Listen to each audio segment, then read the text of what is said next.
Thank you for downloading this Brum Radio podcast. For more podcasts, visit brumradio.com. And now, for your listening pleasure, it's the Brum Picture Show, brought to you by Brum Radio. Hello and welcome to the Brum Picture Show, the film show brought to you by Birmingham-based community cinema collective Screen B14. On this week's show, to celebrate Screen B14 and Another Bite of the Cherry's upcoming screening of A Girl Walks Home Alone at Night, an Iranian Vampire Western of all things, we're going to be sinking our teeth into the subject of vampires. Movie vampires, specifically. And joining me today, as always, is Screen B14's filmmaker and fearless vampire killer, Nadine O'Mahony. Yeah, I'm a filmmaker, film programmer, film critic, radio host, billionaire, philanthropist, playboy. Really? No, I made that. Yeah, I was going to say, where are these billions, Nadine? I just, that's a movie reference. They'll get it. Okay. Marvel fans will get it. They'll get it. Okay. And in some kind of supernatural miracle, we are joined once again by a man who doesn't suck blood, but he certainly does suck. It's Rory Rawson. Oh, that burn. Oh, no, I'm sorry, Rory. I don't know why I keep insulting you. I love you. Hi, Rory. Hey, man. Welcome to the show again. It's just 3 episodes in a row now, I think, isn't it? Honestly, I don't know what's happened to me. I know. Things have gone really downhill. Yeah, you've really got nothing else on. No, but it's fine. We're here. Oh, well, it's lovely to have Nadine and Rory in the studio for this discussion of vampires. But first of all, a point of order. Okay? So you may remember that a few weeks ago on the Paul Schrader episode of this show, I read out a review of Rory's film, Letters from Space. Oh, God. Here we go again. What does he want? What does he want? No, ostensibly, this review was by film director and critic Paul Schrader. Now, I thought that it was a given that the notion of Paul Schrader reviewing Rory's film was so patently absurd that everyone would realize that it was just one of my silly little jokes. However, I then received a message from regular listener to the show, David Vernon, also known as my father, who said, I listened to the Paul Schrader episode last night. I must say, I thought he was a very nasty man, saying all of those things about poor Rory's film. Then again, I suppose you would turn out bitter and twisted if your parents named you after a bicycle inner tube valve. So that's Paul Schrader told. So it's like the geekiest joke. I know. I had to explain that. So you get 2 types of, you get Presta valves and Schrader valves. Okay. So good joke. But anyway, so I replied to Mr. Vernon explaining that this was just a silly little joke. And he said, well, I'm not a film buff. How was I to know that Rory's film wasn't seen by the great and the good? And you know what? He's right. I suppose if you don't know who Rory or Paul Schrader are, why would you assume that I was doing a joke? You'd just be like, of course, this Paul Schrader man has seen Rory's film. Does your dad think I'm an actual gigolo? Exactly. So this got me thinking that it's a distinct possibility that there's many other people out there who might have taken that joke at face value. To be clear, Paul Schrader has not even heard of Rory, let alone seen his film. He hasn't, Rory. I'm sorry. But you said the review. I know, it was a lie. It was a joke. So he hasn't seen it? No. So you hadn't sent it to him? No. So what happened was I took Paul Schrader's existing review of Clint Eastwood's much maligned film Cry Macho, and I modified it to be about your film, Rory. So you're telling me you didn't even spend the time to write a fake review of my film? No. Well, I changed some words. How many words? I had to maybe just 10 words. So you took out Cry Macho and you put in Letters from Space. Yeah. Basically. Well, those 3 words, so we did that 3 times. Yeah. So yes, as far as I know, Letters from Space is a very good film, and you should go see it. So where can we watch Letters from Space, Rory? Probably, Cannes, Tribeca, probably in the next year or Sundance. two. Sundance, yeah. All the big ones. So what I would do is I would just book your tickets now, book your flights, and I'll see you there, mate. Yeah, good stuff. You know what? And also, shout out to your dad. Yeah, because no, it's nice, isn't it? it's very nice. I love that he felt the need to write in to defend Rory. Just one more thing, though. For balance, another message from a listener of the show about Rory. Would you like to hear it? Go on, yeah. Okay, so this is from listener Romin, and it goes, Rory is full of shit. You and Nadine are obviously not having any of his So this was in reference to the Tim Burton episode where Rory controversially chose Charlie and the Chocolate Factory as his Burton pick, and also gave a positive review of Beetlejuice. So our dear listener then said, in reference to the Beetlejuice review in particular, I don't even need to see the film to know that he's wrong. Everything he describes is pretty much exactly why I hate modern mainstream franchise bullshit cinema. Absolute joyless box-ticking exercise of corporate, soulless nonsense. Screenplay written by algorithm. It appalls me that so many people are placated by this model of studio filmmaking. Wow. So there we go. So that's Quite neutral.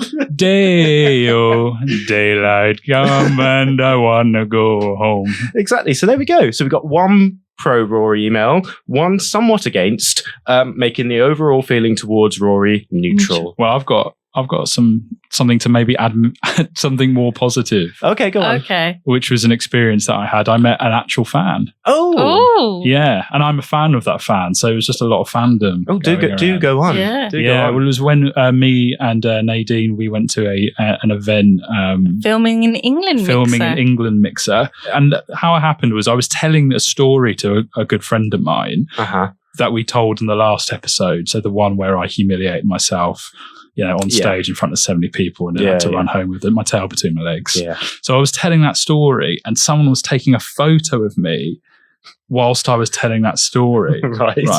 And then we looked at the camera and he brought the camera down and it turns out it was Jack Richardson. He's a local director. He's doing a short film called Daniel's Room. But he's also a big fan of the show. Oh. And he went, Rory. And I went, hey. And he goes, yeah, no, I love the Brum Picture Show. Wow. Wow. And I went, no way, man. You listen. He goes, yeah, I love how unprepared you are. All of us or you No, specifically? me specifically. And I was like, no way. That's nice, isn't it? So it's what clearly my lack of preparation is what the fans want. Yeah. That's what they've come to expect from me, isn't it? Yeah. Yeah. So, and but he said he loved the show. He thought it was brilliant, really funny. Oh. I don't think he said it was brilliant, actually. I just made that up. Or really funny. He did say it was funny. that. He said he'd he'd listened to the show. He has listened to it. Yeah. Yeah, he thanked us actually Yeah. for explaining back to the club. The clue. It's true. But it was an interesting experience because I was telling the story about someone who said he loved the story. Right, yeah. So it was that was my closest, claim to You've got fame a I'll fan ever now. have, I think. Wow. So we're 2-1 up. Whoever sent that email, what was that guy's name? Romin. Romin. In the bin. In the bin, mate. You haven't even seen it. Only I can review films I haven't seen on this show. Well, I had a fan it's very interaction as well Oh. at that same event. Oh, goodness. I was accosted over my ranking of the Alien films Right, yes. and spent a good half an hour on the street being harangued. This was about brutal. It was Battle of the brutal. Nerds. on the street. It spilled out on into the the street. in the cold. Wow. Yeah. But they conceded when I said, look, and I gave my reasonings on the show. We'd say it's Richard Broomfield. Yeah. Okay. Please listen back to the show if you haven't, the Alien episode. Mhm. But I'm a fan of Alien as a horror film, and Yeah. that's what my rankings reflect. And also, people that complain that the new ones, the characters are stupid. Bill Paxton in Aliens. That's all I have to say to you. Mhm. The end. The end. Well, that's settled. Very good. I have had no interactions with any fans other than the Your emails that I dad. just read out. Yeah. Yeah. But yeah, I don't really meet many people in the But wild. guys, if you see us in the street, please just let us live our lives. We're very Yeah, busy. honestly, it's, Unless if you've got something nice to say, but not Yeah. when I'm with my family. Yeah. Not in a Right. Yeah, restaurant. don't when I'm eating interrupt us eating food or, Do you know what I mean? yeah, Don't ask Play for it cool, ask for a photo, that's fine. a handshake. Well, no, not I can do a post-COVID. photo. I No. don't do I can do photos. Okay. No photos. Anyway, thanks very much, Rory and Nadine. So, first of all, it is time for the news section. As always, anything catch your eye in the news this week? I've got some news. Oh. Brummy listeners, wonderful Birmingham fan base, will be interested in knowing that some familiar faces will be returning to the world of Peaky Blinders. So we know Stephen Graham's going to be in there, Sophie Rundle, Ned Dennehy, Packy Lee. And it's my prediction, Johnny Duggs is going to be returning. Johnny Daggs. He's a fan favourite. You've never seen it. How do you know he sounds like I don't know. I've picked that up from osmosis somehow. I don't know where I picked that up, but I know that's how you say it. He's a fan favourite. I love him. And my prediction is Barry Keoghan is going to be some kind of long-lost relative of Johnny Duggs. I really hope so. Okay. Jimmy Duggs or something. Yeah. And Ian Peck. So. Oh, Ian Peck, eh? Yeah. If you're a fan of the show, you'll recognise all of these people. Okay. Gregory and you'll Peck's be son. glad to know. I can't confirm that or deny it, but you'll be glad to know that these people will be returning. I'm very excited that Stephen Graham's going to be in it because I think he's great. He is great. Because, I mean, what isn't he in? Yeah. He's in all the things. Like, loads of things. That was a long... I was going to say something and then he it wasn't in just wasn't funny enough. Beetlejuice. Yeah, he wasn't in that. Yeah. But do you know who was in Beetlejuice? Thank you for leading me on to my next bit of news. Yeah. Justin Theroux. Oh. And he almost appeared as an alternate Joker in Folie à Deux. Ah. But production ran out of time. Is Louis Theroux going to be in it? That's his actual cousin. Did I you know. that? Yeah. Louis Theroux interviewed him on this podcast. I'd love to see Louis Theroux as an alternative Joker. I'm sorry. I don't care if you're running out of time. You make time for Louis Theroux. Mm-hmm. If anyone knows Louis Theroux or can do a Louis Theroux impression, I'd love to know what that take would be. Get working on a Louis Theroux. Go on, Paul. Do you think it's right to stab people? I don't think that's very funny. Is that what he sounds like? Yes. Okay. No, I'll cut that. No, I liked it. It was good. Yeah. Well, very good. Interesting stuff. Yeah, but I'd love to see Louis Theroux's Folie à Deux. It rhymes, so that's enough. I think that's a hit movie right there. So unfortunately, we can talk a bit about this later in the show perhaps, but it hasn't done well at the box office. No. I know how you love me box office news. It has done poorly, hasn't it? And in fact, it's done so poorly that Paul Schrader has commented on it. Oh, here we go. Is this First, the actual first Paul me, Schrader? then Todd Phillips. Yep. Who's next? I know. In his fiery no mind. one is safe from the wrath of Paul Schrader. So apparently Paul Schrader went to see Joker Folie à Deux, and he left after 25 minutes and said that was enough. Didn't even get to the first song, did he? No, that's a good point. So he was in discussion with Jeremy O. Harris, apparently, in Interview magazine, and he said he couldn't even sit in the theatre for Folie à Deux for 25 minutes. He said, I saw Joker Folie à Deux. I saw about 10 or 15 minutes of it. I left, bought something, came back, saw another 10 minutes, and that was enough. And he goes on to say about Joaquin Phoenix and Lady Gaga, he says, I don't like either of those people. I don't like them as actors. I don't like them as characters. I don't like the whole thing. Those are people who, if they came to your house, you'd slip out the back door. I wouldn't. And you thought he was mean to Rory. That's mean. Love if Joaquin Phoenix and Lady Gaga want to come round to my house. I mean, give me some, time to tidy up and do you know what I mean? Give me some warning. Yeah. I need to prepare. I don't know. I reckon Joaquin Phoenix lives in a right tip. But I'm sure there are people that tidy up for him. Yeah. And get paid for it. I'd be overjoyed. I'd be overjoyed as well. Now, I must say, I very much disagree with Paul Schrader on that issue. I agree with him about other things, but not that. Apparently he's not alone in this hatred of Joker. So Joker, Folie à Deux, its figures dropped by 81% in its second weekend. And it's now been beaten by Terrifier 3, which is insane. So, that only had a $5 million budget, but that is now outgrossing the $200 million Joker Folie à Deux. Who'd thought the biggest clown-based film at the box office I know. right now would be Terrifier 3. Yeah, so it's so bad. Like Beetlejuice performed. Woo! Woo! That masterpiece performed just as well on its 6th weekend in theatres as Joker did on its 2nd. It's done better internationally, though. I think. Well, it's not even going to be enough to save it, apparently. The Americans just don't get it. Yeah, to provide more. So this is from /film.com, this info. To provide more context, only 2 other movies have ever dropped more than 80% on their 2nd weekend after making more than 30 million on their opening weekend. The first was 2009's Friday the 13th remake. And then the second one was Halloween Ends, apparently. Oh. But yeah, it is bombing, and it's set to lose an absolute fortune because it's going to streaming very soon, apparently, and that's not projected to go anywhere near to recouping this $200 million That is brutal. budget. So yeah, You would never think that, would I know, you? it's insane. People That's what's so hate popular. it. Well, we can share our thoughts and feelings on that film later in the review. Yes. So please keep listening if you want to know what we think. Yes, please do. Please keep listening. So there you go. Joker, what a joke.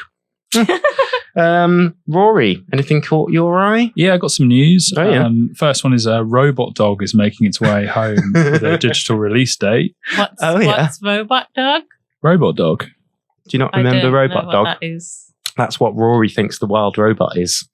Oh, is that But not? it's not a dog. Sorry, the Wild Robot Yeah. is that's being that you can digitally download that on October the 15th. So yeah, fans of robots Yeah, and not dogs. Well, you can be a fan of a dog, but can. Just Yeah. wouldn't be relevant. Go on. no, it's something cool. There's a series of Sherlock Holmes films that were released more than a century ago Oh, yeah. that have been Wow, that is restored. new, isn't it? Sorry. Yeah. Old news. Been released. They've been recently restored. There's 45 of them. They were made in the early 1920s, Wow. and they're being shown at the Alexandra Palace Theatre on the 16th of October as part of the BFI London Festival. I thought that was quite cool. How many films did you say? 45. And they're going to show them all in one day? I don't know how long Are they are. like Right. short? Oh, okay, right. Yeah, maybe they're like short films. Even if they're short films, 45 short films in a row. they're very short investigations. Just a couple of frames. Yeah. It wasn't a dog. yeah.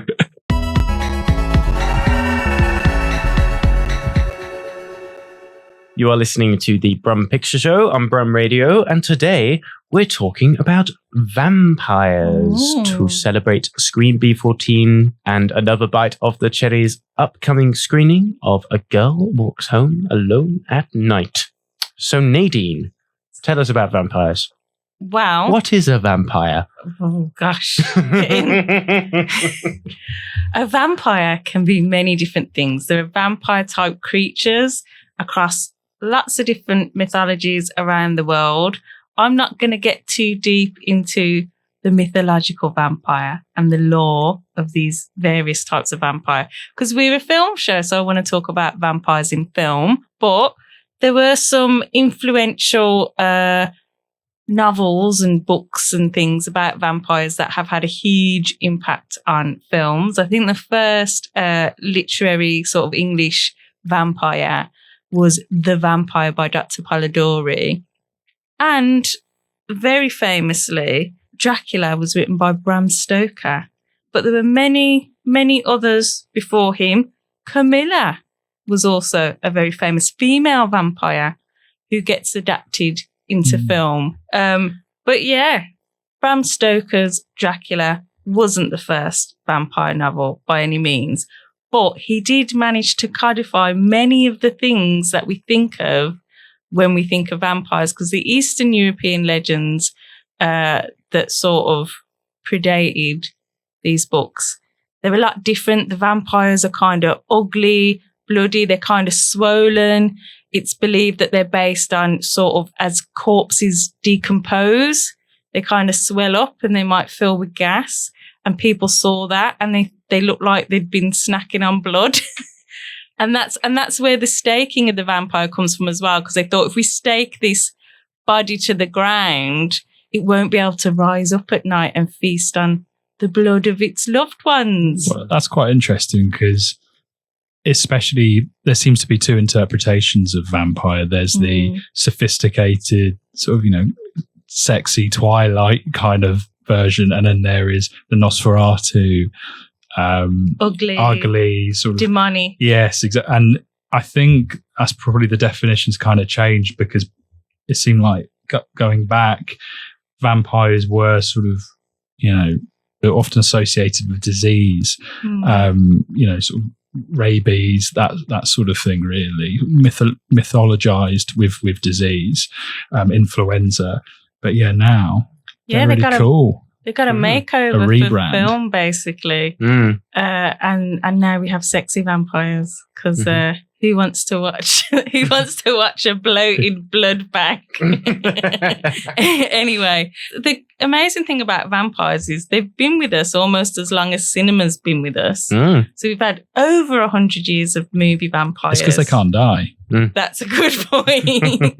But the first vampire movie that I'm aware of was called The Vampire from 1913, and that was about a female vampire, possibly inspired by Carmilla. And the interesting thing about that is that as well, there's a lot of vampires are often queer coded. They're often ambiguous in their sexuality. There's a lot of exploitation films with lesbian vampires and the like. And I think Carmilla, that book, was a big influence on that, because it's a very similar story. It's about this predatory female vampire who preys on young women, which might be influenced by the story of Elizabeth Bathory, who was a real person who apparently bathed in the blood of virgins to stay young.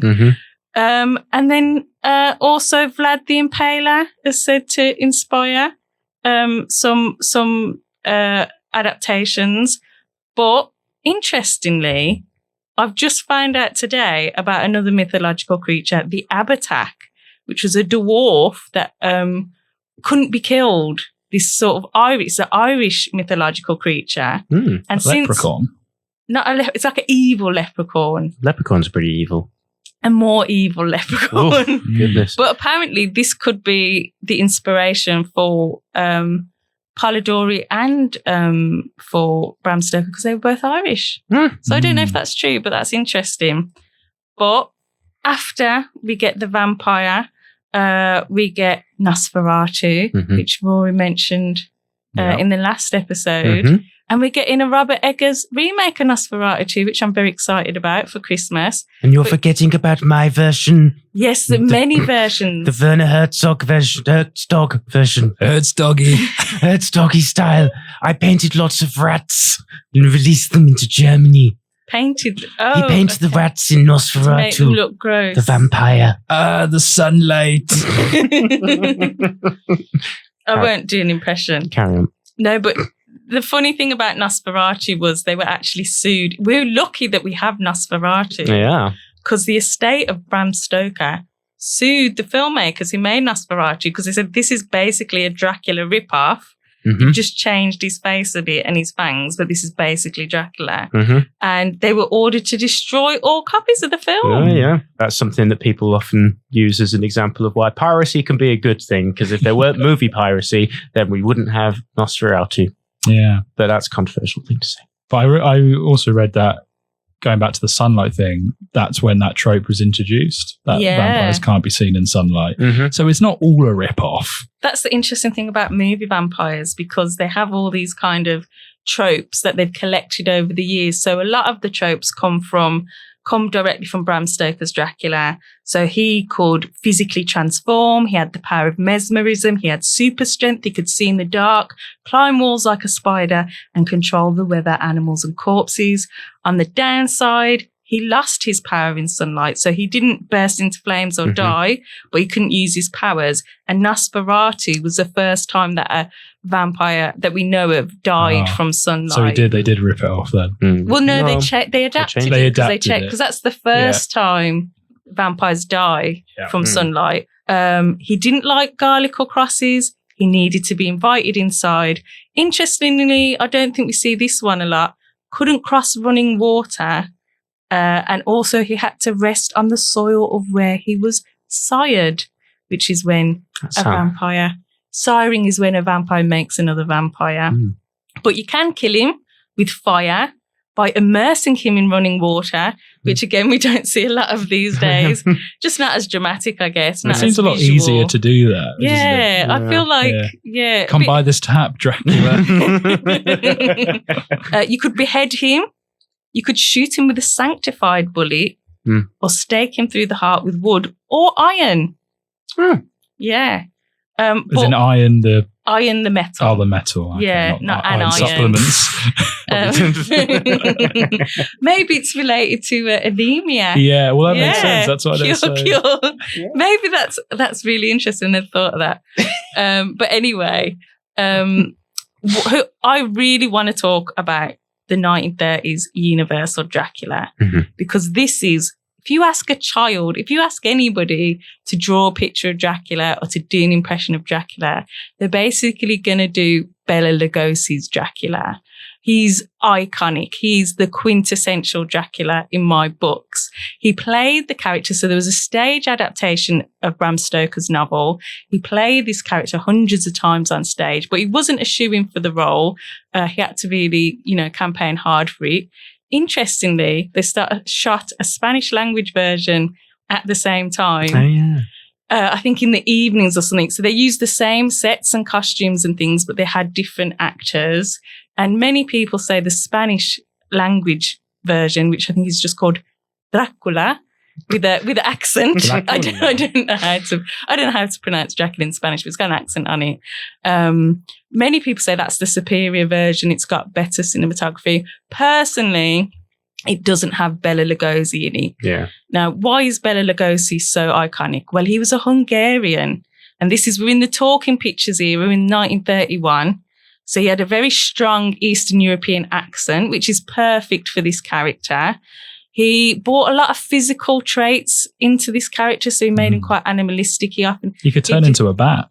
That is a plus. He had these absolutely mesmerizing eyes. Those shots are like seared into your brain after you watch this film. There's something so iconic about this character and Bela Lugosi's interpretation of that character, and just many of the mannerisms that we associate with Dracula. The look, his hair, everything. That's pure Bela Lugosi. If you want to learn more about Bela Lugosi, watch Ed Wood. Yeah. Directed by Tim Burton. He had quite a tragic sort of turn in his life. Unfortunately, he could have been a big star. That didn't go well for him. But yeah, if you're interested in sort of where he ended up, that's a great sort of interpretation of events that happened in his life. But after we get his iconic version, we get another iconic version.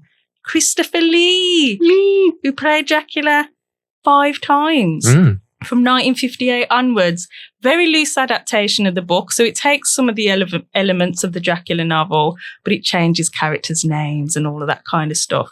But we're getting into the Hammer horror era, and it gets very sexy around this time. I mean, it was a bit sexy. Vampires were always sexy. As sexy as was allowed at the time.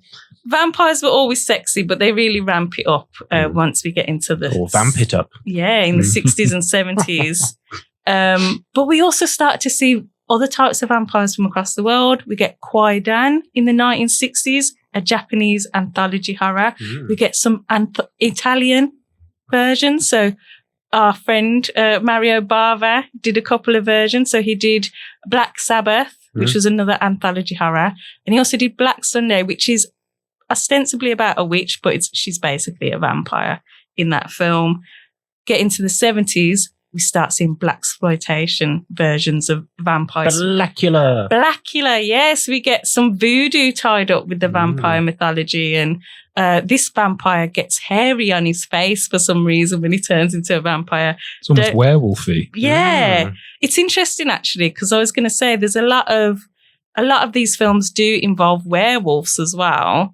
And I think that is a movie thing. So I'd love to know if there's any actual mythological accounts of werewolves and vampires sort of being enemies or teaming up. But it definitely seems to be something that happens a lot in movies. So I feel it's quite hard to team up with a werewolf, really, isn't it? They're not really that conscious. Well, it depends what version. They're a man. Well, yeah, They're but- aware half of the time. so you might be able to team up with a man, and then they just turn into a wolf, and they're just like They're very It's fickle, like- yeah. And the Dracula's like, "Oh, what about our plan? You said you would do this thing, and then now you're just eating everything." Okay. They are very fickle. That was a wonderful impression. Sorry, carry on, idiot. It's fine. But then now we're in the 80s, okay? Mm. And we've got another evolution of the vampire. So we've got the teen-friendly vampire. Mm. We've got the cool vampire, the biker and the punk vampire. We've got the Lost Boys, which I'll be talking about later. We've got Near Dark by Catherine Bigelow, a very underrated vampire film. Fright Night. And then we've even got some East Asian vampires. We've got Mr. Vampire. It's a Chinese, Hong Kong version of the vampire myth. These vampires hop. What? Ooh. Yeah, they hop. Okay. So that's fun. What do you mean hop? They hop. They just hop. Can they not fly? I don't know if they fly, but it's quite funny. Like kangaroos. rabbit. Not on, Australian this is the weird thing, but it's not like vampire. on one leg. They sort of hop with both. It's weird. You've got to see it. I do recommend. It's not scary though. I never said it was scary. Sorry. It's kind of scary. Do check out. They're on Now TV. They might be on other service providers, but Mr. Vampire 2, highly recommended. Okay. And we get some anime vampires. We get Vampire Hunter D, which I've not seen, but it sounds very cool. So it's interesting to see all these interpretations. We get, I think, some of these world mythological vampires mixing with this kind of Dracula movie type vampire and sort of crossbreeding and creating something new. But now we're in the 90s. This is where we get action vamps and tortured souls. So we get John Carpenter's vampires. We get Buffy the Vampire Slayer, the movie, not the TV show. We get Francis Ford Coppola's Dracula. Well, Bram Stoker. Francis Ford Coppola's Bram Stoker's Dracula. And it's called that because it is one of the most faithful adaptations of the Dracula story. So it's starring Winona Ryder, Gary Oldman, and some beautiful costume designs. And Keanu. I know where the bastard sleeps. It was like Keanu had walked in the room. But anyway, what we do have in the 90s, Anne Rice. Yeah. Interview with the Vampire. And I think what's interesting here with her stories, we get the religious aspect. So a lot of these vampires, you could repel them with crosses and holy water and stuff. But in her version, we're not really sure if there's a god, but we know there are vampires. And it's kind of a curse. It's not, whereas in the 80s, it was fun to be a vampire, to be young forever. In the 90s, actually, Kirsten Dunst in that movie, she's trapped in a little girl body forever, but she's got the mind of like, I don't know, 100-year-old creature or whatever. So it's actually a curse. And again, we get a lot of homoerotic connotations. The characters of Lestat, Tom Cruise and Brad Pitt, are they lovers? Are they just a really modern family with their little Kirsten Dunst daughter? But we also get another iteration. This is like one of the final iterations of the vampire. We get the comic book vampire, the superhero vampire. We get Blade. So Wesley Snipes plays a vampire, but he's actually a Dampier. So he's like a half vampire. So in this version of the mythology, his mother was pregnant with him. She got bit. And so he gets all the plus points of being a vampire without all the negative parts. So he's kind of a good vampire. Great deal. Yeah. So we start seeing more moral ambiguity. In the past, vampires were demons. They were generally quite evil. Now we're starting to get some ethical vampires. In the 2000s, we get some science-based vamps. Underworld. It's like a virus. And we get Let the Right One In, which gets remade in the US as Let Me In. Again, more moral ambiguity. Are vampires really evil? Or is it just part of their nature? Are they like a kind of separate species? Are they like Jaws? Yeah, exactly. They don't know. They can't help. They got to eat. Yeah. Well, this leads us nicely into the 2010s where we have the misunderstood vampire, the ethical vampire who just, eats animals or The drinks edgy blood. vamp. The blood bags from the hospital who doesn't actually want to kill people. So you've got Twilight. Sparkly vampires. Pretty, nice hair. Exactly. Vampires that when they go out in the sun, they don't burn up or lose their powers. They just glitter. We get Dracula Untold, another flopped franchise based around vampires. So this was the beginning of the dark universe. Universal were getting all their monsters together. It was going to rival Marvel. It was going to be a shared universe. None of that happened.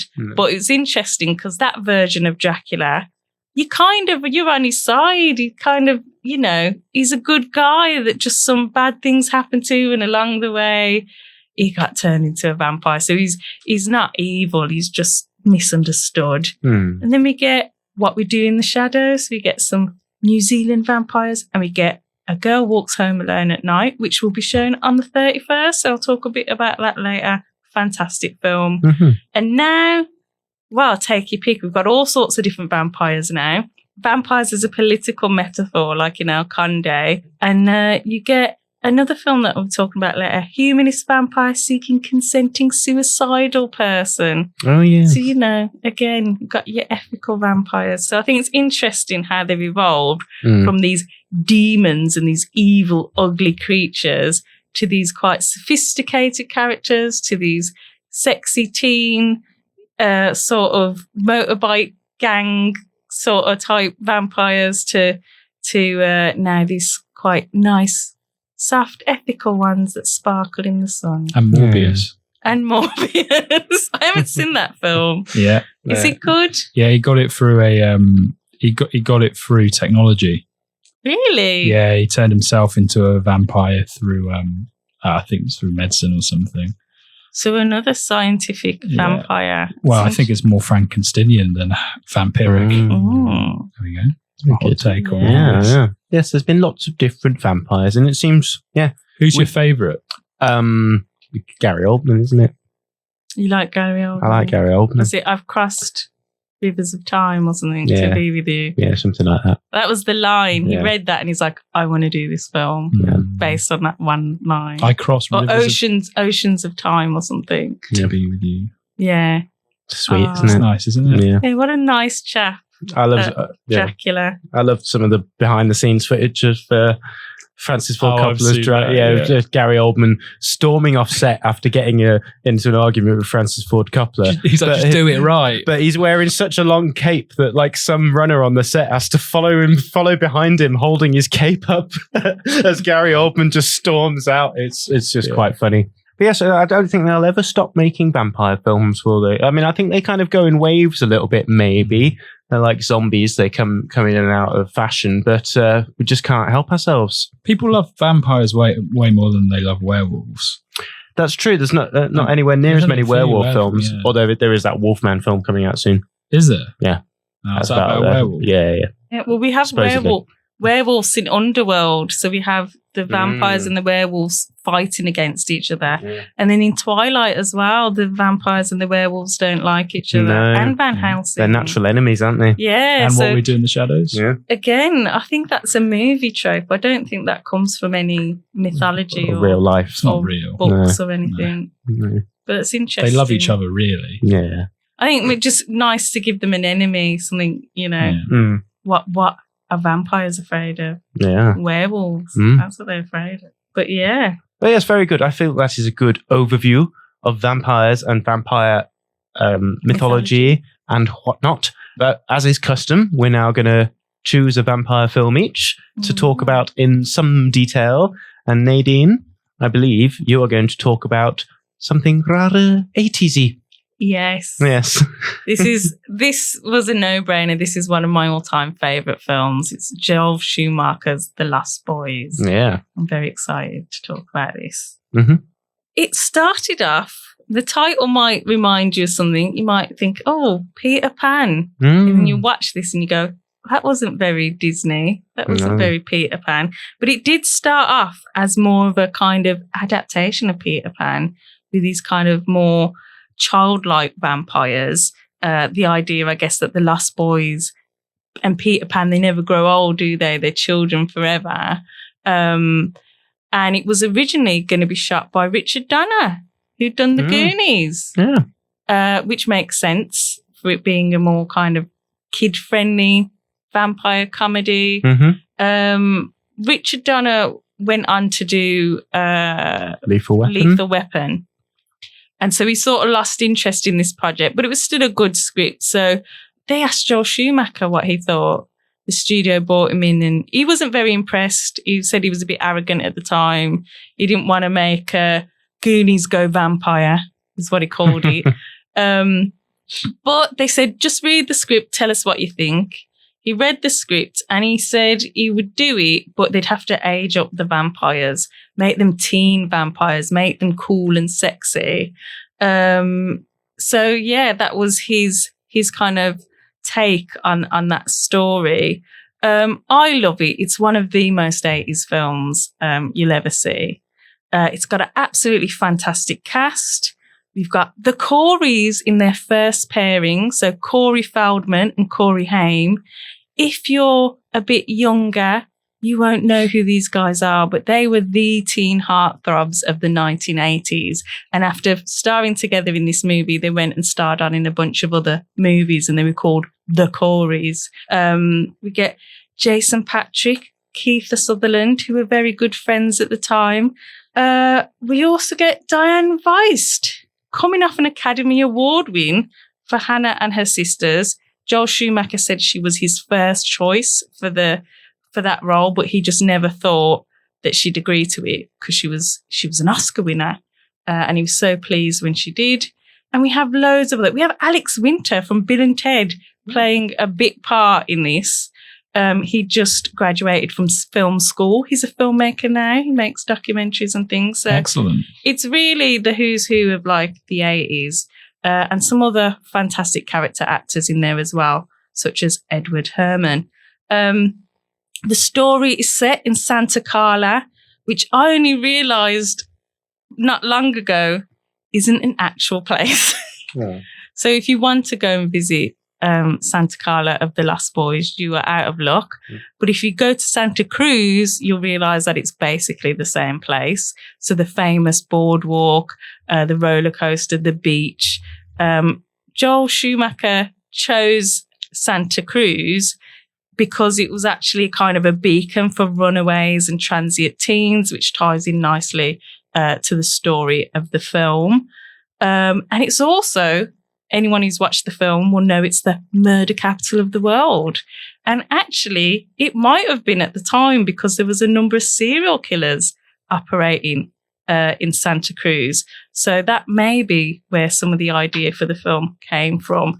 This idea that, lots of young people around, attracted by the bright lights and the beach and the kind of subculture who are getting preyed on by, in the film, it's vampires, but in real life, it might have been a serial killer. The Night Stalker. Exactly.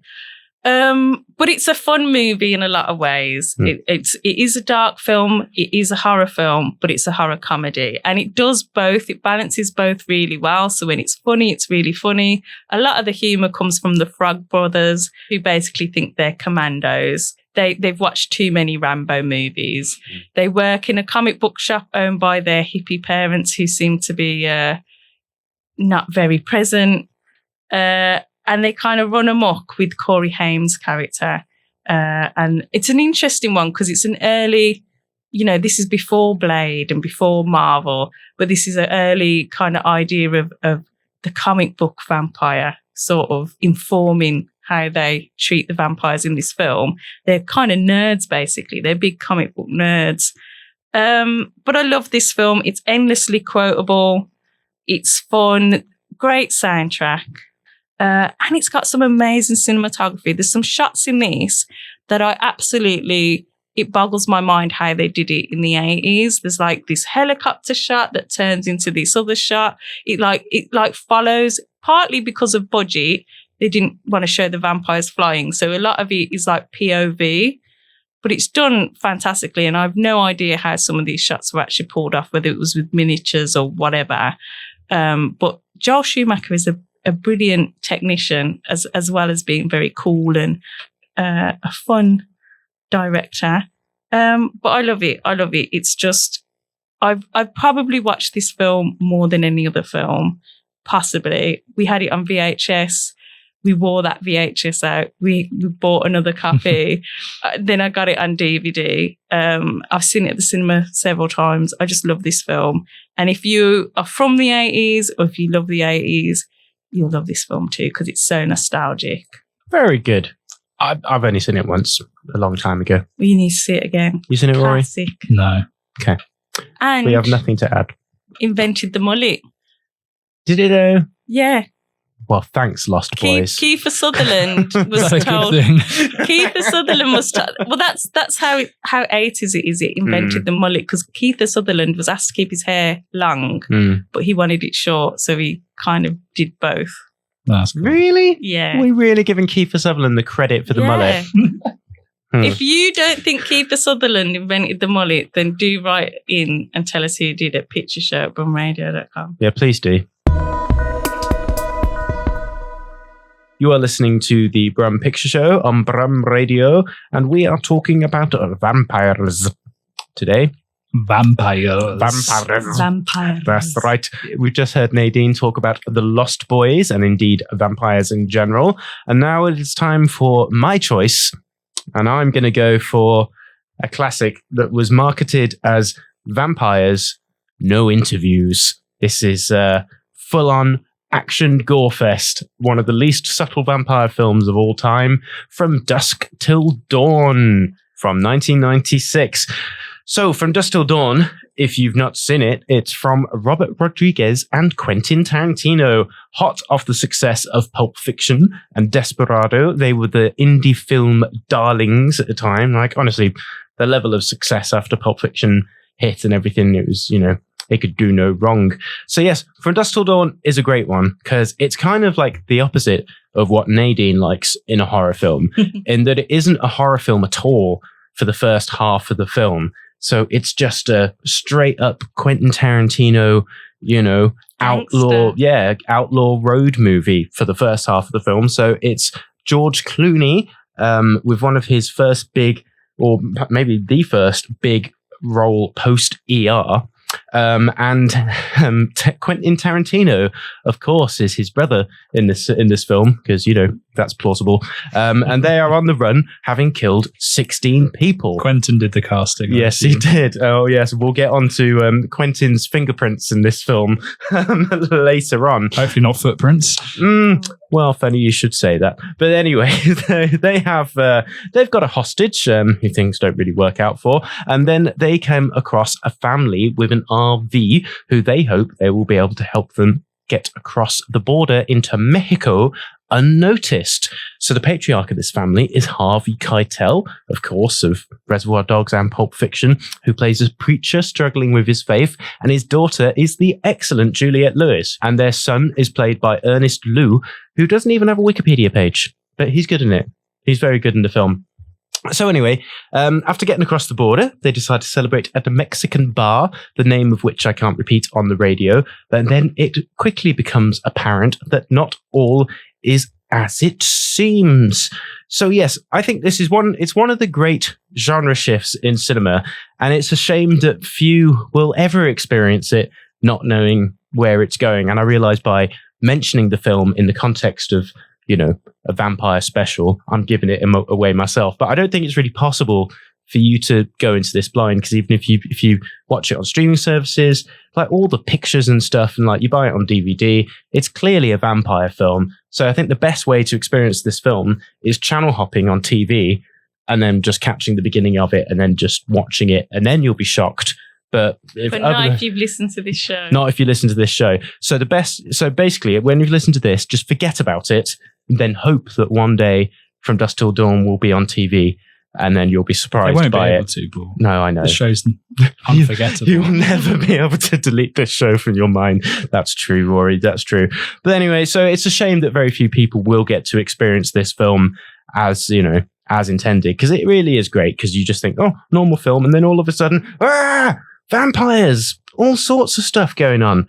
And it's bonkers. But yeah, it's full of great characters. Like the whole family are well-rounded. Like, and the patrons of the bar are fantastic. So you've got Tom Savini, who of course did the effects for lots of George Romero stuff like Dawn of the Dead. Friday the 13th. And Friday the 13th. He's there playing a character called Sex Machine, and he has a gun Concealed in an interesting place. Concealed in an interesting place.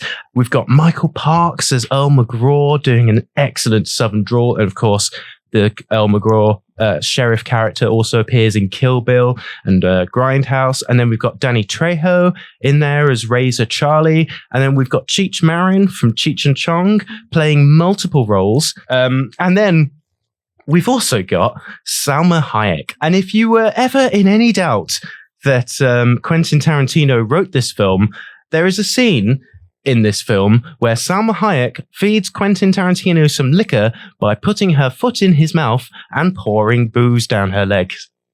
Yeah. That happens. So I don't think that's one of her ideas. It's one of her inputs. Quentin, actually. Oh, Quentin, you know what? I think it'd be really good, Quentin. Why does she sound like really Peter good. Law? And he's like, yeah. All right. That'd be amazing. That'd be amazing. Let's do that. All right. But yeah, it's a moment in the film.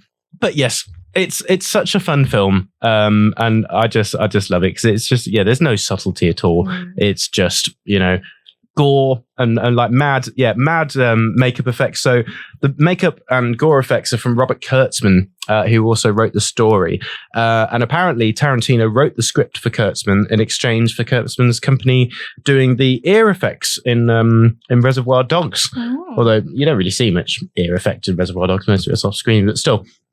Yeah, it's great. Anyway, and it's just the ultimate B movie, really. It's just really good fun. Very unsubtle, very violent, just very silly. So I think it's Robert Rodriguez's best film. Oh, in my opinion. yeah, quite possibly. I mean, I do love Spy Desperado. Kids. Spy Kids is great. But yes, the man who made this then went on to make the Spy Kids film. It's just a wonderful thing. I'd also recommend very much that you watch the making of documentary Full Tilt Boogie, which is on the DVD, and it's a feature-length documentary, and it's great because you don't really see many making of docs like this. So for a start, it opens with this great sketch of like Clooney and Tarantino strutting through the set, with Tarantino really doing his best acting.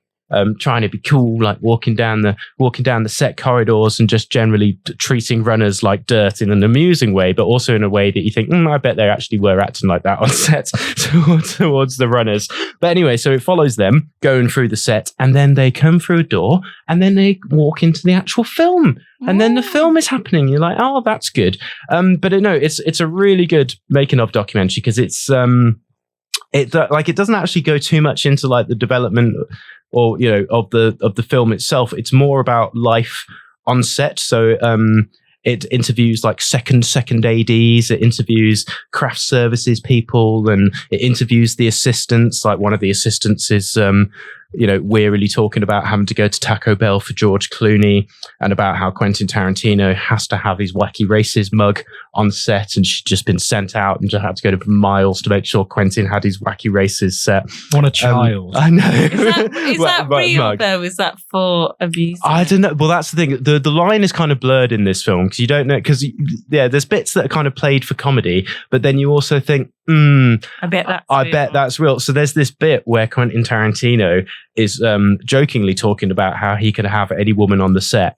Oh, and you're like, oh, so he's doing it like, this is really Stop funny. It, boss. Yeah, but then it's like, also, I think you kind of half mean that, Quentin. So there's a lot of stuff in here that wouldn't really go down well today. So there's this bit where they go to a bar, and Clooney and Tarantino are signing girls' breasts. And then there's a bit where this girl is like drunkenly proposing to George Clooney, and then he just seems very awkward, but also kind of enjoying the attention. But then there's also like Juliette Lewis singing karaoke, which is just fantastic. So there's like, loads of lovely little insights into life on set. which is just really quite fascinating. And also, one of the interesting things about this film is that it was mired in controversy at the time because they used a non-union crew.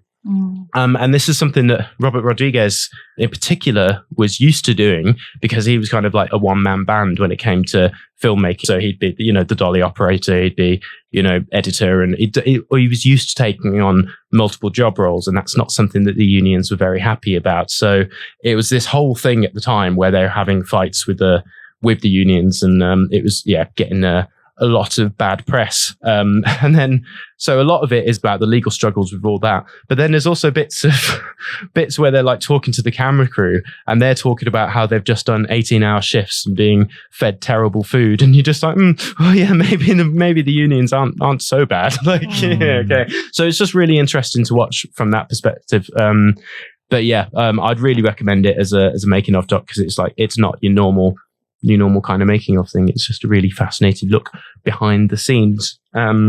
But anyway, if you haven't seen From Dusk Till Dawn, forget everything I've said about it and try and find it accidentally. Cool. So just Organically. completely forget that. Like Men in Black. Wipe your memory. In some ways, did we even need to do it? No. Yeah. You could say that about this entire show. To be honest. No, I enjoyed that, Paul. Did you? Yeah. No, thanks, Thank man. Thanks, bless. Rory, would you like to talk about a film? Yes, indeed it is. Go on. My choice was What We Do in the Shadows. Yeah. You guys seen that one? Yeah. You owe me a Coke. I said that's what Rory would pick. Yeah. It's really Nadine funny. called it. It is Yeah.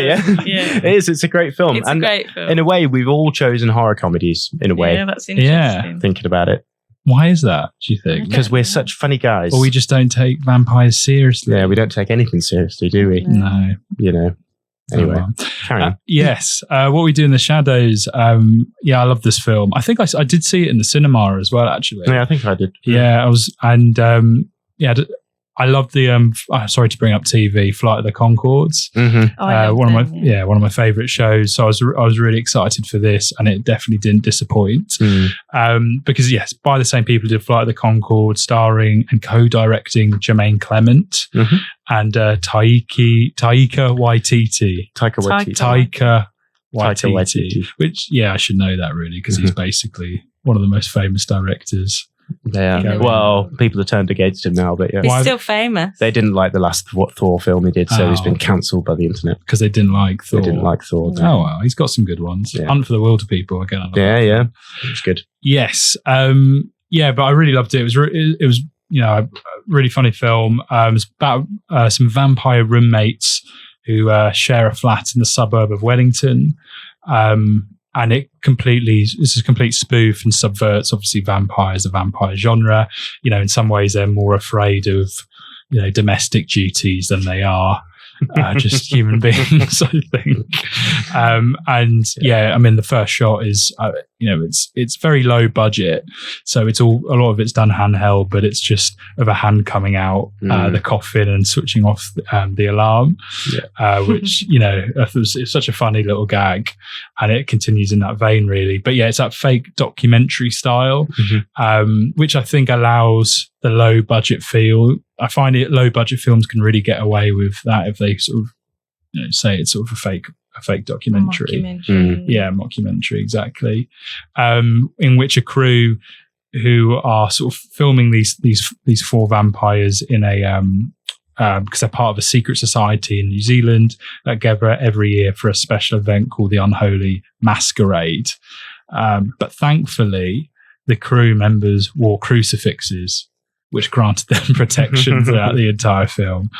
And they kind of they hang out, they go into Wellington town centre, they hunt, We should specify this is Wellington, New Zealand, not Wellington, Shropshire.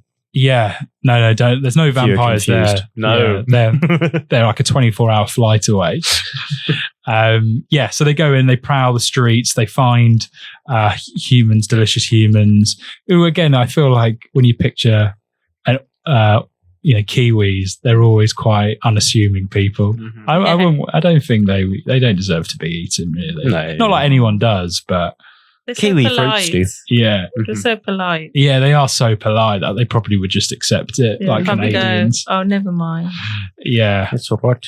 yeah. And then they sort of get this lady, Jackie, who's the human familiar, follows them, cleans up the dead bodies, with the promise that Deacon, who's one of, sort of the young cooler vampire, will turn her into one himself. And this is I don't know if people are familiar with, again, the TV show. Have you seen the TV show, Paul? Yeah, I have, genuinely yeah. like it. Yeah, it's good. Yeah, it's good. Yeah. Because it's a sitcom, so I allow it. Oh, so Okay. is that your rule? Yeah, I don't watch long-form narrative drama on television, but I will watch a sitcom. Yeah. Okay. But that's the big thing. The familiar becomes sort of the main sort of protagonist, really, in that show. Like Renfield in the original Dracula books, that kind of Yeah, character. that's where we go. But yeah, so one of the humans that they take with them to eat manages to escape, this guy Nick, and then he turns into a vampire. But the problem is he's very reckless with his newfound powers. Like he accidentally brings a vampire hunter into his house, which is the worst thing you could possibly do, really. And who kills this Peter, which is this sort of like 4,000-year-old, Like Nosferatu looking guy. Yeah.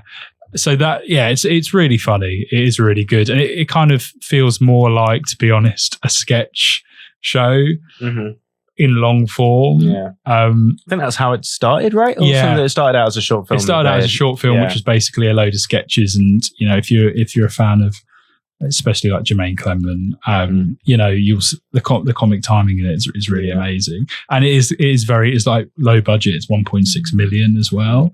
So I always like it when a low budget film like that does really, really well. And yeah, the other thing, obviously, we had our debate, vampires versus werewolves. Yep. Probably, I'd argue, the greatest depiction of werewolves on screen, who are these are werewolves that follow an incredibly strict social code. The leader, I believe, is Murray from Flight of the Conchords. Yes. Oh, I love him. What's the guy? Reese Darby. Reese Darby, yes. I love Reese Darby. Yeah. Who follow the mantra. Do you know the mantra, Paul? We're werewolves, not swearwolves. But yeah, if you're a fan of the vampire genre, you'll see references everywhere from from Blade to Nosferatu, obviously. Other than that, that's what I've got, man. Yeah. So highly recommend. I thoroughly enjoyed it. Oh, it is great. I haven't seen it in a little while. But yeah, I just remember there's also just some really genuinely good bits in it. Like there's that bit where Jermaine Clement is like chasing that guy through the building, through the whole house, and then he's like, he turns into his backpack or something, or like it's just like there's just some mad camera stuff going on there. Yeah, it's just like really, really well constructed. Well, I find a lot of those like low budget films, it requires creativity and invention. I think even if it's in set design, or as you said, in practical effects, and there's so much of that in that film. Well, even The Lost Boys was quite inventive because they didn't have the budget to do what they wanted to do, and I think it actually adds to it that you see less. You use your imagination then. I did have this issue though before watching it. Just because I watched the TV show, I kept thinking things in the TV show or in the actual film. Like I just assumed Colin Robinson from the TV show. Yeah. That's the thing. None of them are just not in it. But that's got to be. I can't really think of many examples of films that have turned into TV shows that were so good. Effective. No, I know what you mean. It's I can't think of anything really. But really, if you put Matt Berry in, because they made a TV show From Dusk Till Dawn.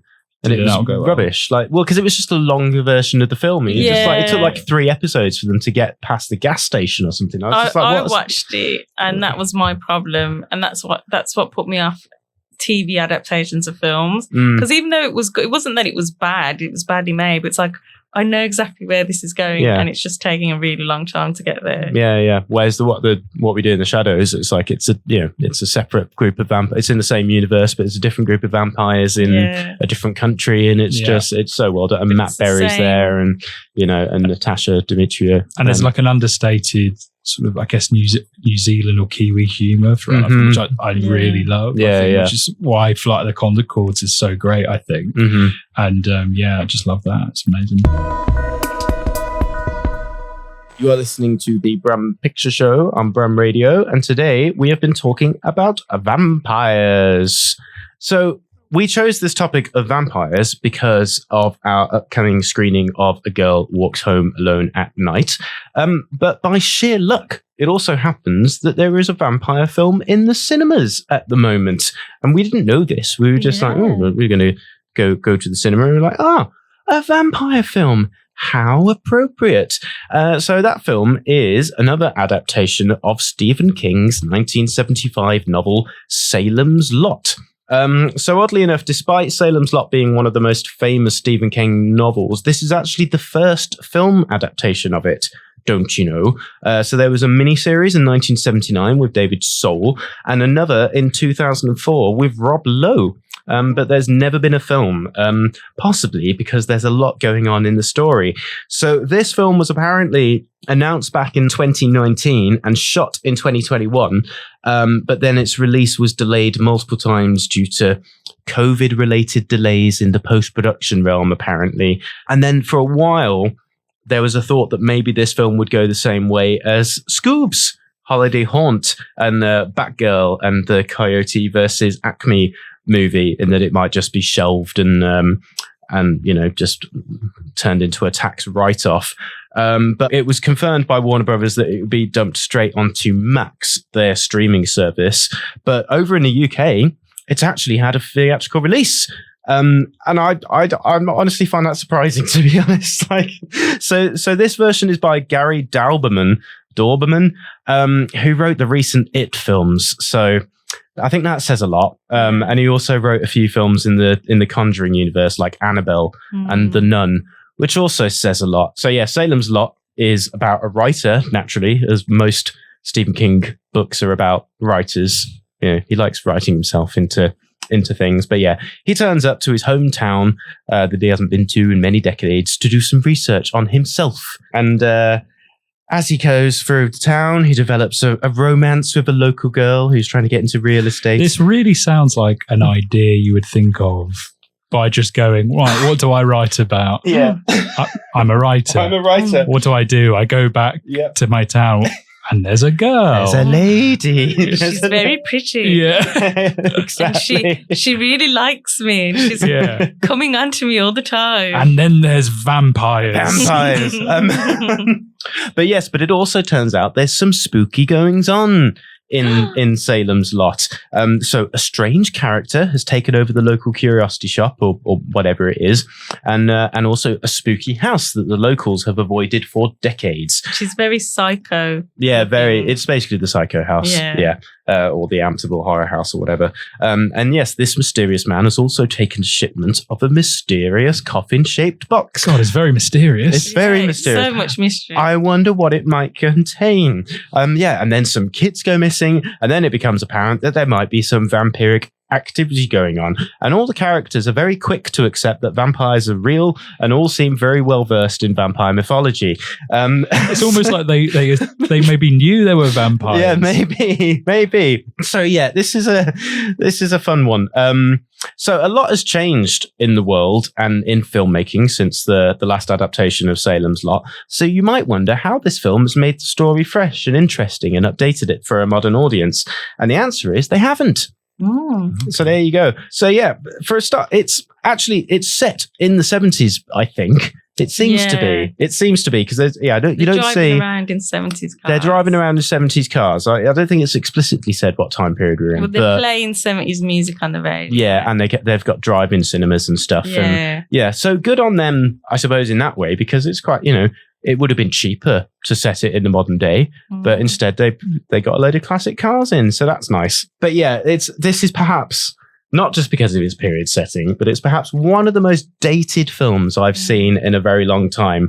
It's so silly. It seems like a horror film for for children because it's not in the least bit scary. The makeup and special effects is really quite bad. Like the head vampire, the big vampire man, Mr. Barlow, his design, his design is just basically the same as the one in the 70s adaptation. And it's just a Nosferatu type thing with a digitally enhanced mask, which just is just silly. And then there's silly glowing eyes and all sorts of stuff. Silly glowing crucifixes. Yeah, glowing crucifixes. Like, honestly, it is just so not scary and just bafflingly stupid. And you do wonder, like, who is it for? Because it seems to be for children, but then there's loads of swearing in it. So it's not like they're trying to go for the PG-13 thing. It's just got this tone that you're not quite sure whether it's supposed to be funny. And like me and Nadine were wondering this because for a while you're not sure where it's coming from. It's quite straight-faced for the first half of the movie. And then the third act, it really ramps up the silliness. Absolute stupidness. And like Nadine and I were howling at some bits, but no one else was. Because we're werewolves, not we're werewolves. No, but there's a scene in the morgue that I was in stitches watching. But I didn't know if I was supposed to be. Yeah. And nobody else was laughing. No. In the mood. Unfortunately not. But it did actually approach that absurdity. My criticism is a very similar one that I had to Megalopolis, which is when it's funny, it's very good, but it's not funny very often. Yeah. And if it just lent more into the comedy, if it just went full Lost Boys, still had the horror as horror, but, had more humour threaded throughout, I think it might have been a fun movie. But yeah, you just kind of left scratching your head going, am I supposed to be laughing at that? You're never sure whether you're laughing at or with the film. Yeah. And yeah, that's because it's just, I don't know. I mean, I guess it made more sense knowing that it was by the guy who wrote the It adaptations. But even compared to the It adaptations, it makes the It films look like really high art with, and scary. But it's like, some people like that. I think there is an audience for this film. And I think if you're not too bothered about things being scary and you just like the kind of aesthetics of horror and something fun, it's interesting what you said about the history of the film because my feeling watching this was, this is like a streaming movie. Yeah, but it is. On the positive side, I will say that whoever made this, you can tell they love movies, maybe to their detriment, because you don't really care about the characters and you're not emotionally involved in the story, but it looks good. Like cinematography is excellent. There's some really great match cuts. Again, there's a weird match cut where someone like opens a Bible and then it cuts to someone opening a jam sandwich for no reason. And if it was a comedy, that would make more sense. Maybe it is a comedy. How do you open a jam sandwich? You just open it up and look at it. Why? I don't exactly. to create a match cut, Rory, with somebody opening a book. Close that jam sandwich. Don't you do that when you eat a sandwich? Don't you open it up first and like look a book and look at it? It's like, yep, that's jam. Maybe his mum had made it, or his dad. Yeah. Whoever makes the sandwiches in the house, and he didn't know what was in it, and he was just checking. But anyway, so it's very. Technically, it's great. Like, there's some fantastic cinematography. There's references, I think, to Night of the Hunter. This is a person who loves films, I can tell. There's like, maybe even some of the match cuts are like Park Chan-wook inspired. I don't know. It's that kind of flavour. Did he have jam sandwiches in his films? Nobody has a lot of match cuts, but you just don't care about the story, and it's glossy and it's very superficial and it's very, surface level pretty, but there's nothing underneath, unfortunately. Yeah, I agree. Like aesthetically, like, because I love Stephen King stuff in general because it's always nice, small town vibes and there's trees and stuff. Autumnal. And it's, autumnal business. But yeah, I think it suffers in that.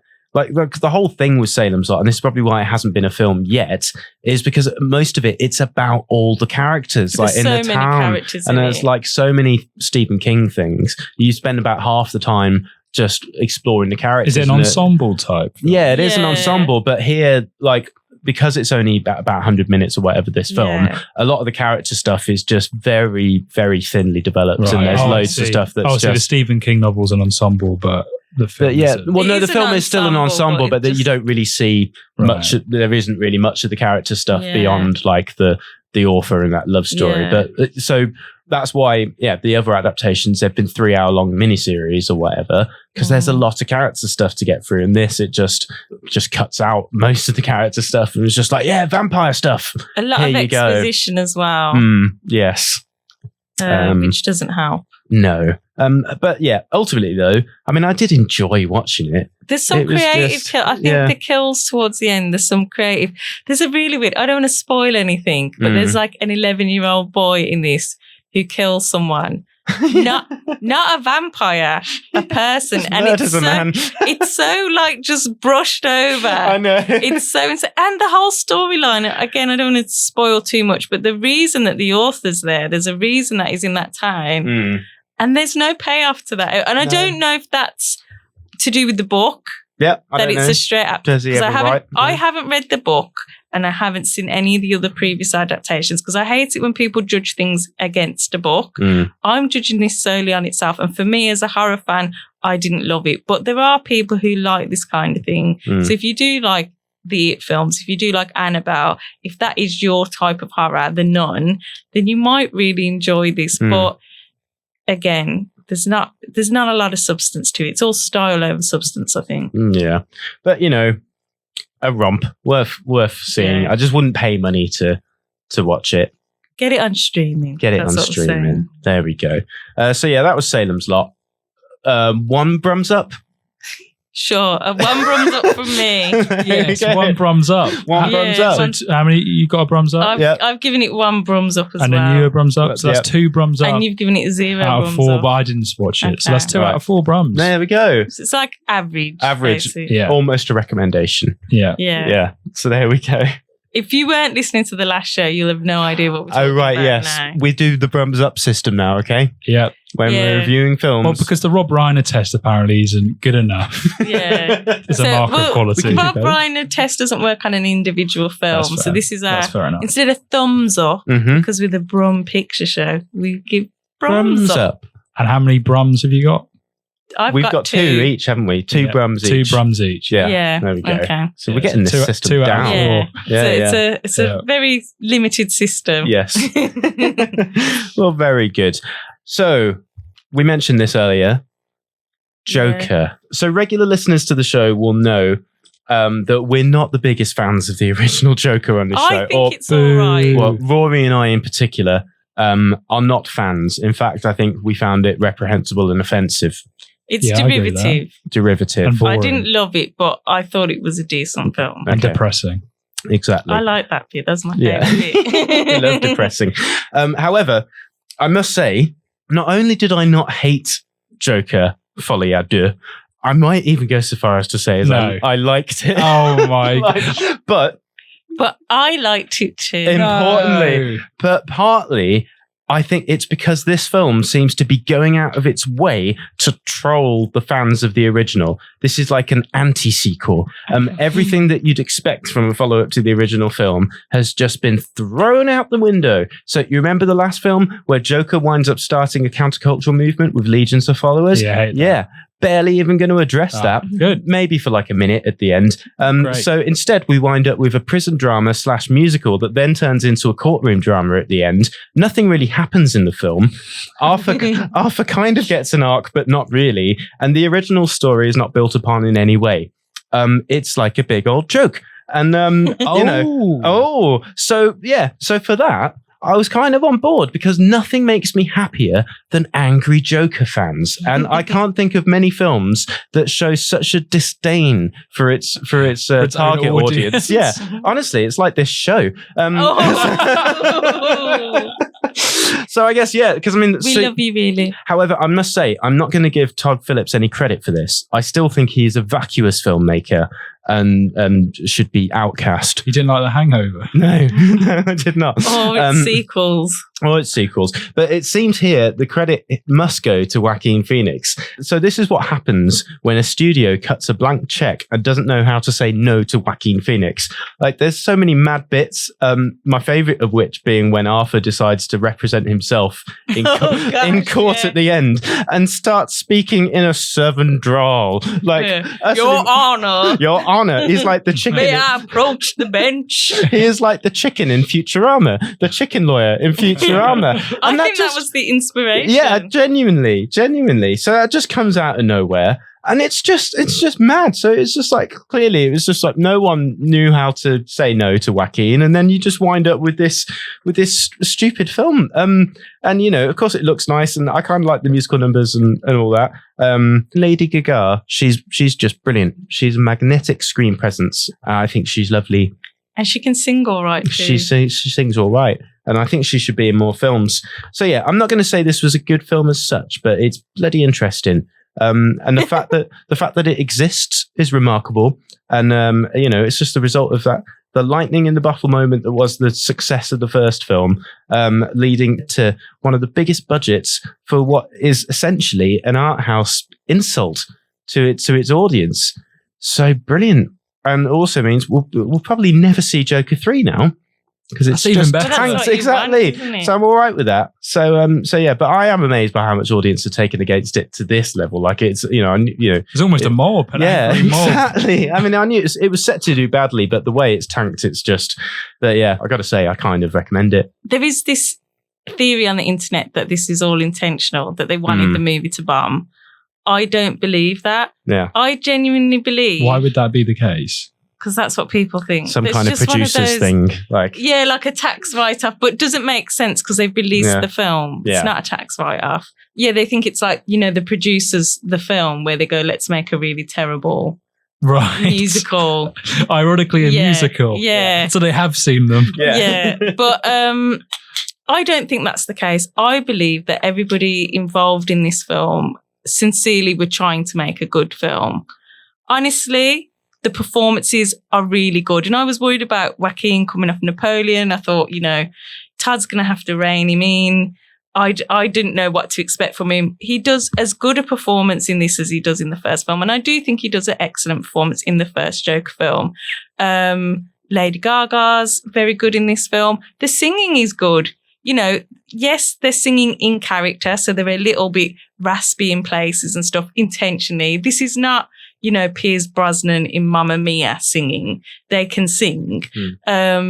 Great cast. We've got Steve Coogan's in it.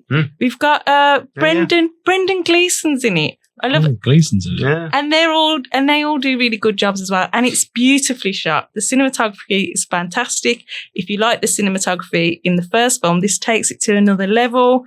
The color grading is an improvement on the first one. I like the sequences. I actually like the musical numbers. There's a Sonny and Cher type skit they do in the film. And I really enjoyed seeing him in that Joker character. Unfortunately, the story's very thin, and I think it's less than the sum of its parts. So I think that's where the downfall is, the script or lack thereof. You know, the stories of them ripping the script apart and sort of improvising and making things up. And maybe that's to the detriment, or maybe the original script just wasn't very good and they had to do that. I don't know. But all the individual elements of this film are good.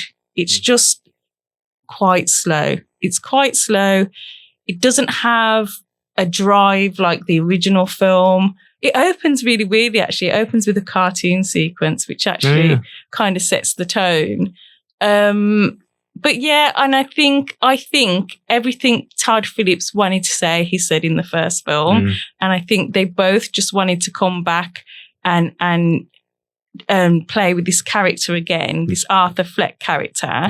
I think where people will feel let down is that we thought, watching the first one, oh, this is like the Joker, you know, prequel. This is where we see him rise into his supervillain character, and he'll go and he'll, you know, antagonize Batman, and this is his origin story. And it isn't. It's just the Arthur Fleck story. You know, none of that is really dealt with at all. And I think that's where people feel let down, and all the things that you expected to happen after watching the first one, those expectations are kind of, brushed aside. What I will say about the musical numbers, I think this would be more successful as a musical with original songs. The songs are taken from the Great American Songbook. They're all songs we've heard before, we know and love. We've heard them 1,000 times. Even Lady Gaga said she's sung these songs hundreds of times, and it was hard for her to find a new way of doing them. It's not a fresh enough take on these songs for me. I'm sure they had artistic reasons for choosing them, but I think it would have worked better as a musical, with either original songs or with more subversive, interesting song choices like you get in most jukebox musicals. So I think that's what really lets it down. And they're necessary to pad out the story, but they don't add that much to the story. Very good. How many Brums up? 1.5. Yeah, Can't do half There's not Brums. enough Brums. You can't do half Brums. 1 You Brum. can't do It's half- not 2 Brums. It's not terrible. I would say give it a go. But if you love the first film, this So is how many nothing Brums? like it. 1. 1 Brum for Nadine, Paul. Well, if you can't do half Brums, then I suppose it's 1 Brum for me as well. But But So you it's the could same do, as you could do Salem's another. Lot. You could add another Brum. no, I couldn't, Oh. because that's saying it's as good as it could get. How am I supposed to show mild Yeah, I don't disdain think for this it? Brum system works very well. Just needs refining, Rory. Well, no, But to be because fair- hang on. to defend the Brums, you've heard it's a sum of 4 Brums. Yeah. Yeah, so each got 2 4 Brums. Brums. I think that's So fair. if you give it 1 Brum, you could give it 2 Brums for a total of 3 out of 4. I don't Brums. want to give it 2 Brums. I think it's a decent film. It's not as terrible as people are making out, but it's not. So a that's 2 great Brums. film. That's 2 Yeah. Brums. Yeah. All right. Okay. Right. It's no mega flopper list, let's put it that way. It's actually, there is something there. There's something there. Yeah. Very good. Sorry, Nadine, you wanted to talk about another vampire film, Yeah, I didn't just you? briefly want to mention, I've been watching my movie. Mm-hmm. If you tune into Mubi, there's a lot of really interesting vampire films on there. They've got a vampire season. So we've got Claire Denis vampire film and a Marxist vampire film. I watched a humanist vampire seeking consenting suicidal person. I believe that's the title. A film that did very well at the festivals. I think it was in TIFF. It's a French-Canadian film.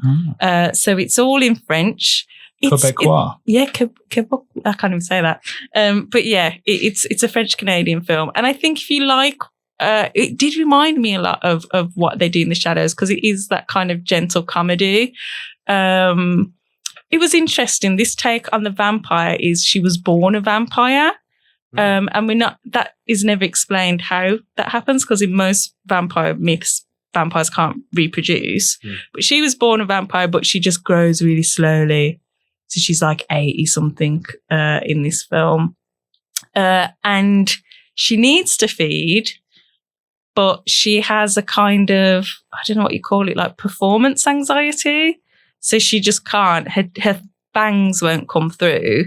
So her family have to feed her for her. And they're getting quite fed up, actually, because she's at the age now where she should be feeding herself. And she makes a friendship with a human boy who doesn't want to be on this earth much longer. I won't tell you much more than that. It looks great. It's very kind of hip and cool and, has that sort of greyish thing that's everywhere, but it's very aesthetic. It's a bit slow for me. Even though it's like 90 something minutes, it feels like a small idea that's been stretched a little too far. And I think, again, needed more humour or could have gone much darker for me. I think there's a very interesting concept there that perhaps isn't fully realised. But if you like horror, but you like your gentle humour as well, I think you'll enjoy this. And it's an interesting, different take on vampires. How many Brums up? 1 Brum up again. 1 Brum up.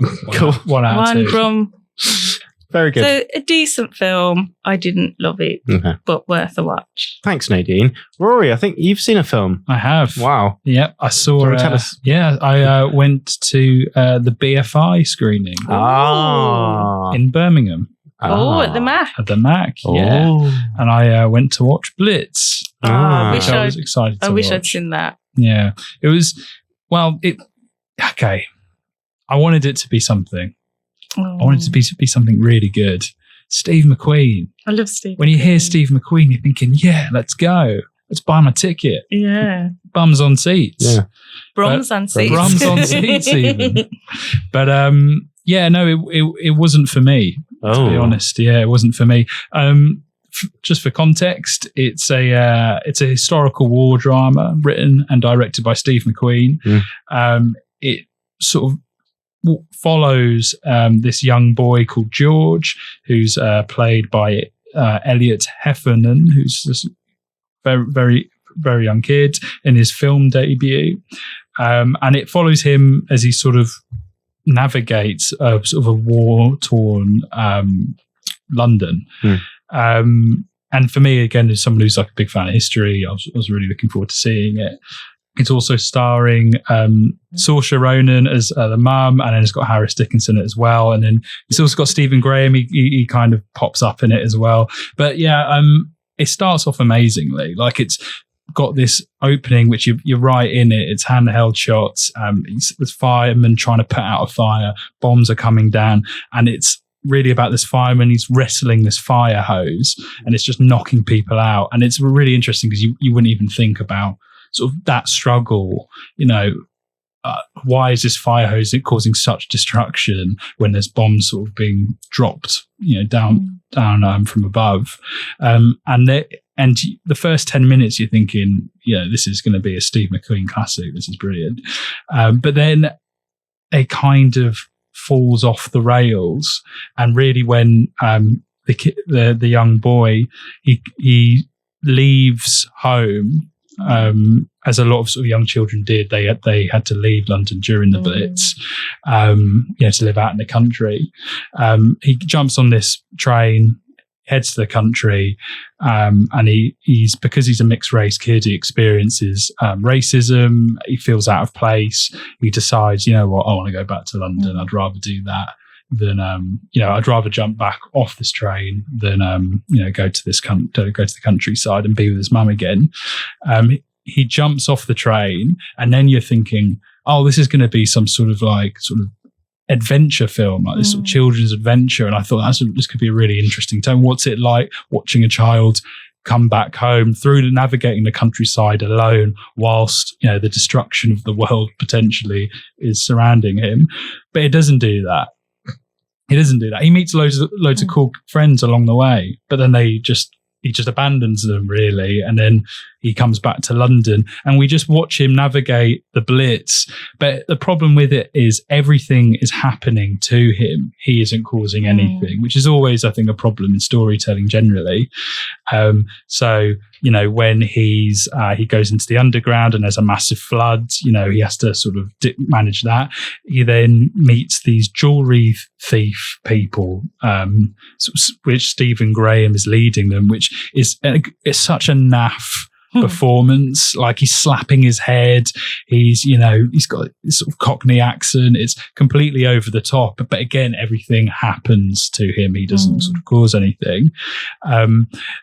And this is the entire film, really. You don't know what it is. Is it it's trying to say too much, I think, in some ways, because it is a film about identity, but I think in some ways it explores his identity in a very surface level way. So it doesn't do that quite effectively. And at times you're thinking this is a disaster film, but then, it cuts to sort of fairly mundane scenes of his mum, in a factory. So it doesn't feel like a disaster film. It's doing too many things at once. No Godzilla. It's no Godzilla. And then Saoirse Ronan, her character is very underdeveloped as well. She starts off as this sort of factory worker and a single mum because his father's been deported. And she's in this factory, she's doing factory stuff. Then she goes and sings a song. And then you're thinking, well, she's going to be a singer. And then it doesn't happen. And then she kind of complains that her son's gone. And that's it. And that's all it does. And I've actually got a quote from her. Bear with me. This is my quote. Saoirse Ronan refused to do one thing after a lifetime of watching fake mothers on film sets. So what was the thing she... I don't know. It was completely surface level. She didn't want to be a stereotypical mum when all she does is go, "Where's my boy?" That's not what she sounds like. Did she have the Irish accent? No. No, it was it was sort of London Cockney. Where's my boy? Where is it? Yeah. Oh, bloody blitz. Yeah, and at times I think it did it pandered, or not pandered, it was too expositionary in the message it was trying to say. For example, there's... Bit heavy-handed. It was very, like, there was a scene in the underground, and the guy who's sort of marshalling the underground is this Nigerian guy, and there's this white family, and they put a sheet up across this area to kind of divide themselves from this black family, from this Jewish family, from this Sikh family. And then the sort of Nigerian guy takes off the sheet and then goes on to this 2-minute soliloquy about comparing this situation to Nazi Germany. And I think for me, it was we didn't need the speech. The message was powerful, and it just, at times, I think it was really great in some areas, exploring identity. Like, he would walk through this sort of shopping mall, and you would just see sort of these horrible images of stereotypical colonialist sort of depictions of black people and African people, and you'd think, wow, that's actually a really interesting perspective. But then it would go into these sort of long sort of speeches and sort of soliloquies, which you're thinking, it's not visual. So it didn't quite land in terms of its exploration of identity. And for me, the big thing is it didn't quite talk enough about what it's like to be a son who's fatherless, which is a big part of his identity, because that's where I guess his blackness came from his father, and it didn't explore that enough either, really. So I think he was trying to, in conclusion, I think he was trying to do too many things at once, and it didn't do anything quite effectively, although there were some amazing set pieces and moments in there as well. I'd still like to see it. Yeah, it's worth seeing, because I'd like to hear your thoughts on it. I don't fancy seeing it now. Yeah, You've put me off. Well, there's certain things, like we were saying, individual scenes are amazing, and it is well directed, but you're just expecting so much more, and it doesn't deliver for me. I think his films are quite divisive, usually, but yeah. So how many Brums up? 1 Brum. Okay. So literally everything has got 1 Brum this week. Yeah. Okay. Well, no, Joker's had 2 Brums out of 4. Yeah, but that's 1 out of 2, Rory. I'm not a maths teacher, but 1 out of 2 is exactly the same as 2 out of 4. Well, it's 2 double the Brums. Well, there we go. Thanks. We saw a lot of average films and films that didn't quite work. Tune in next week to see if anything will get 2 Brums from one person. That is about all we've got time for on this week's show. But of course, as always, we just have time for Nadine's roundup of local events. So, from the 19th of October, Palestine on Film is doing a Palestinian and Ukrainian solidarity screening as part of the Screening Rights Festival at the MAC. So that's definitely worth checking out. On the 23rd of October, Whatever Pays the Rent is showing Scooby-Doo as part of their £5 cinema club at the Hare and Hounds. And on the 25th of October, they're teaming up with Sturchley Open Cinema to show the fantastic Daisies, a wonderfully subversive art house film from the 60s, directed by a woman. And they're going to have a themed menu, and that will be at Sturchley Baths. If you love your horror films, you better get down to the Mockingbird for Halloween. That's from the 25th to the 31st of October. Some real classic films like Halloween, like the extended version of The Shining. I'd love to see that again. I haven't seen that in years. Lots of great classics. Suspiria, all sorts of fantastic films. And that's at the Mockingbird. There'll be a real Brum networking event on the 28th of October. And on the same day, there'll be a Time Stalker screening with director and actress Alice Lowe giving a Q&A at the MAC. And highly, highly recommended if you're thinking, oh, Halloween's on a Thursday this year. I really want to celebrate, but I want to celebrate on the day of Halloween. Come down to the Cuban Embassy in Moseley. we're going to be showing A Girl Walks Home Alone at Night. So that's a team up between Screen B14 and Another Bite of the Cherry. And this is a film that I really highly recommend. It's a fantastic feminist take on the vampire mythology. It's the first vampire Iranian Western, beautifully shot, fantastic soundtrack. Do come in your costumes, and I might even dress up as well, depending on how many comments we get on our video. But yeah, come and join us on Halloween. Lovely. Thanks very much, Nadine. Some stuff to look forward to. Really great film. Spooky stuff. Well, there we go. That is all we've got time for this week. Do be sure to join us again if you want in the future episodes. Tune in. Yeah. But in the meantime, it's goodbye from me, Paul. It's goodbye from me, Nadine. And it's goodbye from me, Rory. Goodbye. Goodbye. Bye. You have been listening to The Brum Picture Show, a Screen B14 production for Brum Radio. Tune in next time for more film fun, and don't forget to email us at pictureshow@brumradio.com. Thanks for listening. Goodbye. Have you mentioned the Addams Family? No. That's a show. There's no vampires in it. Is there not? She's a witch. Ah. But And he's just well dressed. he's just Latin. Thank you for listening to this Brum Radio podcast. Don't forget to subscribe and rate us on your podcast app.